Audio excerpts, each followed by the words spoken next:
Hello, so today let's take a look at the Night Fae Soulbind trees coming in Shadowlands and discuss what exactly they do, what exactly they have to offer us, and how they overall transform the way that we play our character. Now, disclaimer, we are still in the beta process for Shadowlands, so that means that all of this is subject to change. However, Shadowlands is coming out in 2 months, so chances are a lot of this stuff is fairly finalized, and I definitely say that with a little bit of hesitation. So without any further ado, let's just go ahead and hop right into it. Nia offers you a choice between the Soulbind ability Run Without Tiring, which allows you to regenerate 5% of your health every 3 seconds while in Soul Shape, which lasts for 12 seconds, and the ability Stay on the Move, which reduces Soul Shape's cooldown by 15 seconds and reduces it by another 1 second every time you defeat an enemy. Run Without Tiring turns Soul Shape into a pseudo-defensive ability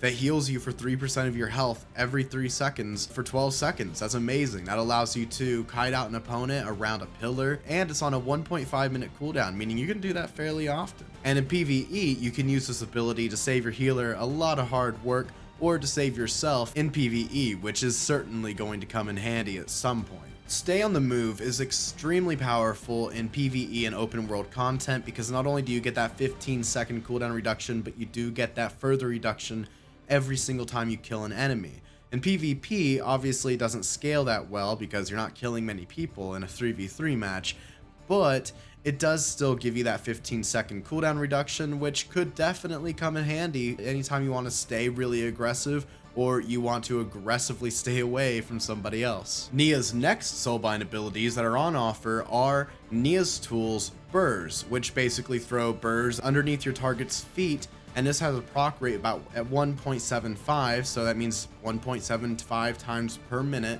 This ability will proc, and it will throw these burrs underneath your target's feet, and they will get slowed by 20% for 6 seconds.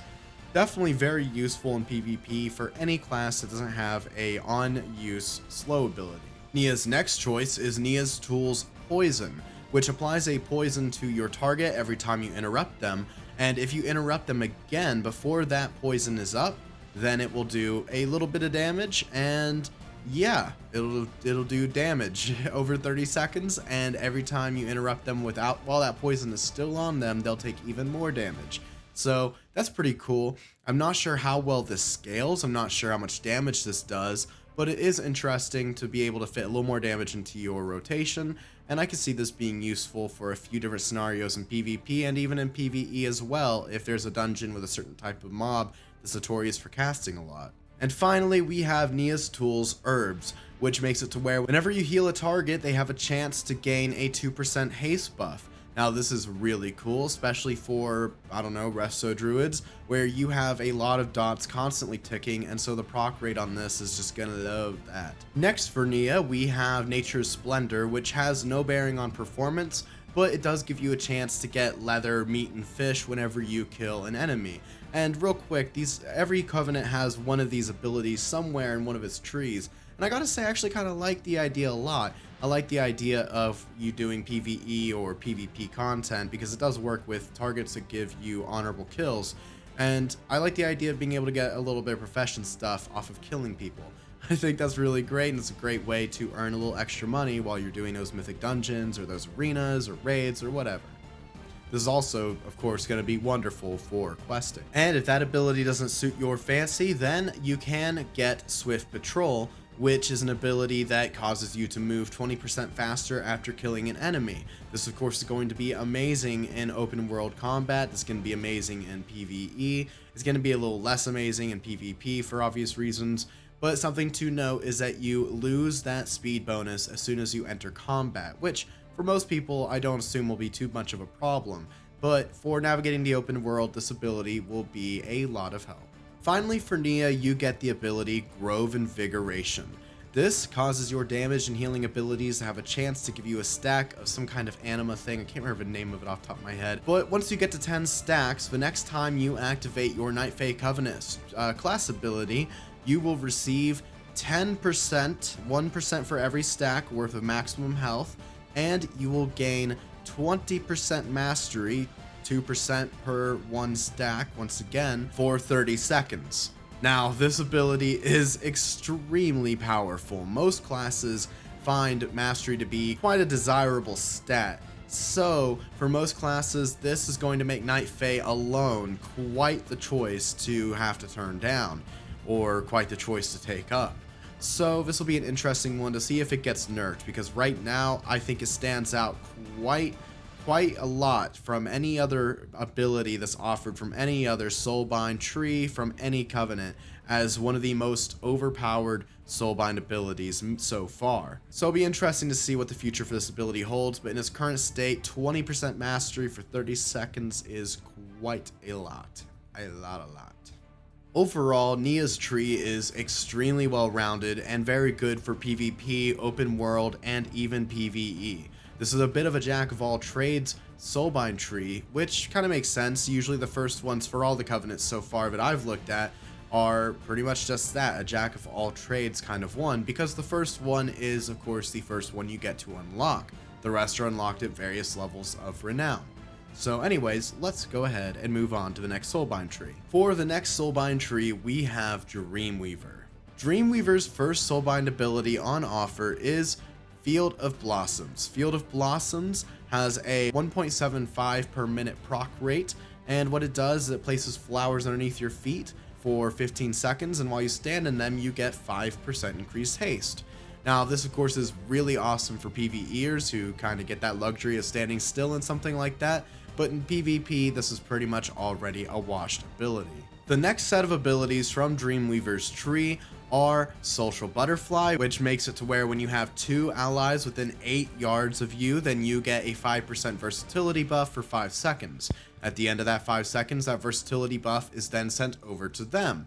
And once it's been on them for 5 seconds, then it will then come back to you, where it will repeat over and over and over again.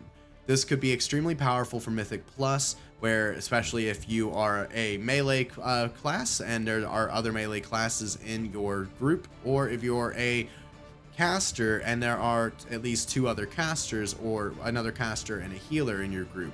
That way you can have your people kind of stack on top of each other, and that's what's going to give you that buff.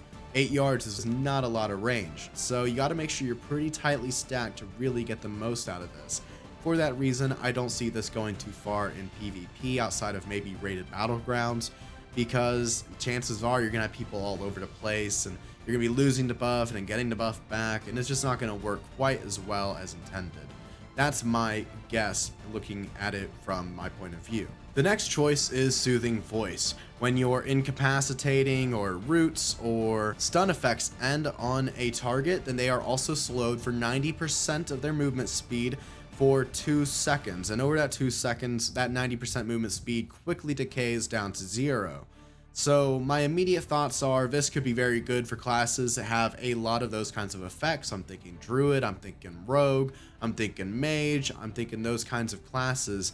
But even then, 90% movement speed is quite a lot, but it decays over 2 seconds.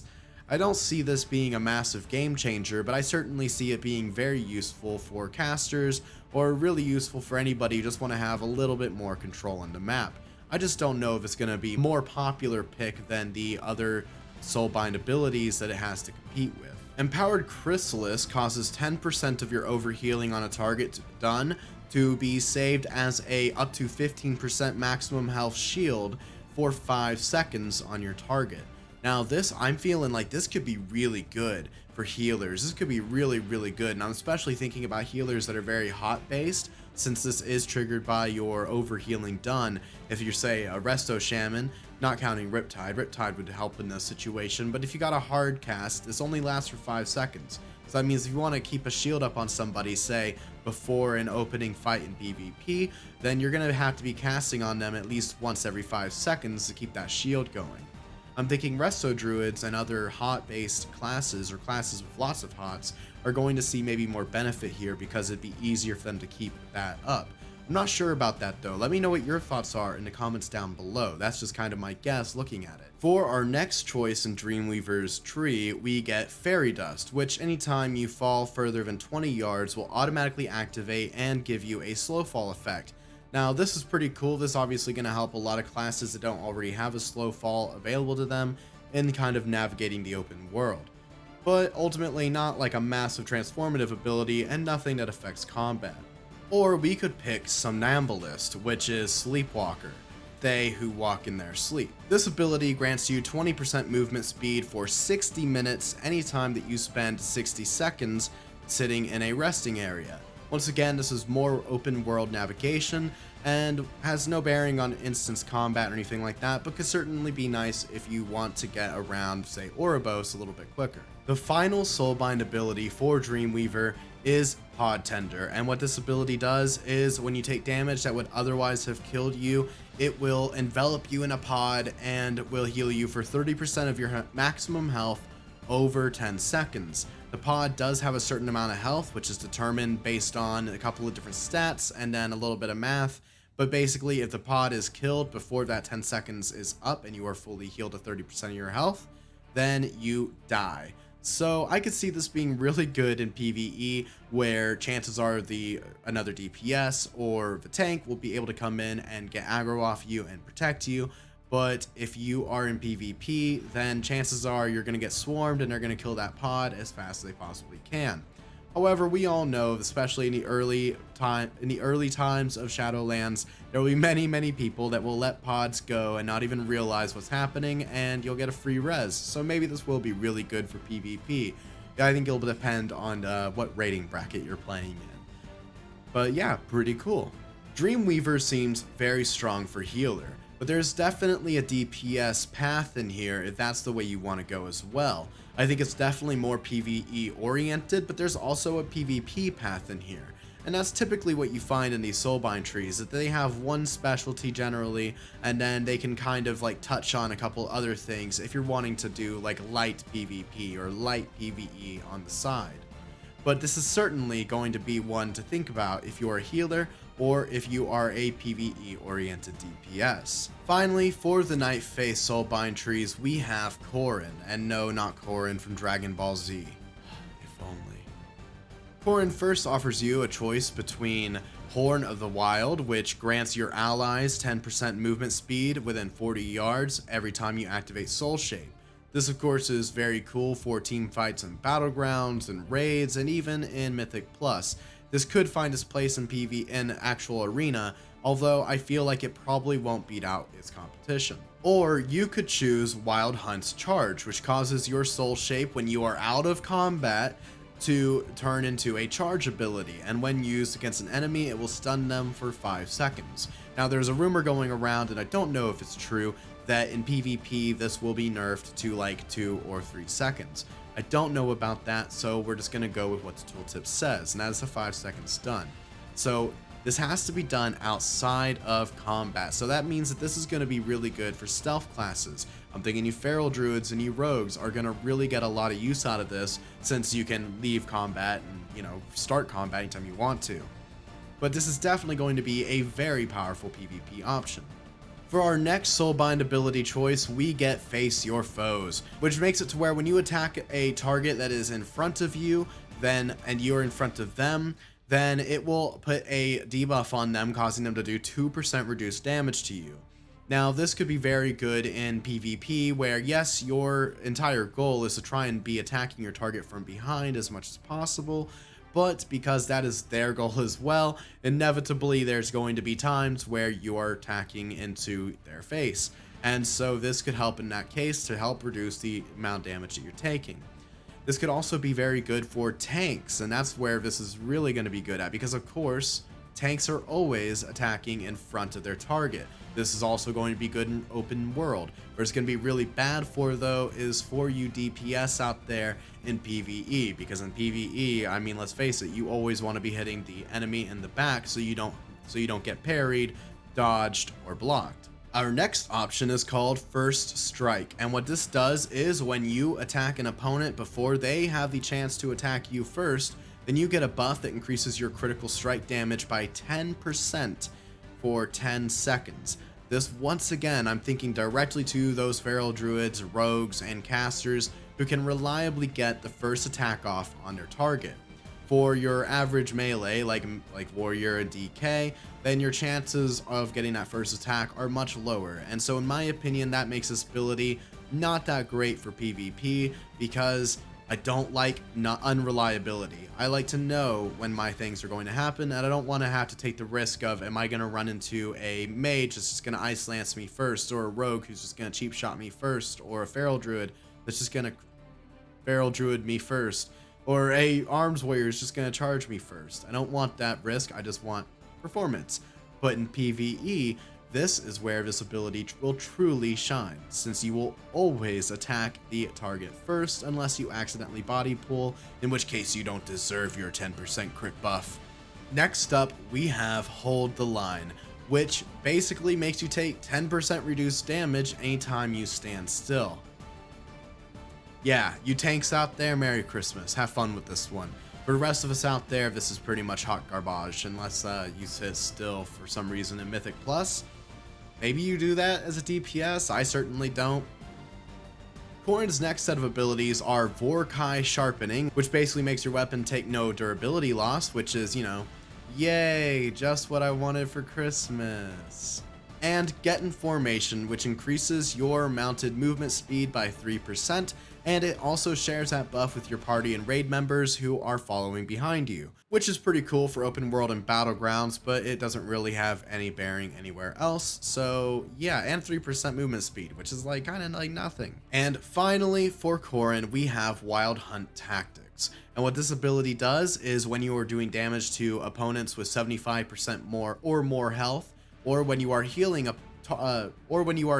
allies who are below 35% health, then your abilities, DPS or healing respectively, will do 10% more damage or healing to that target.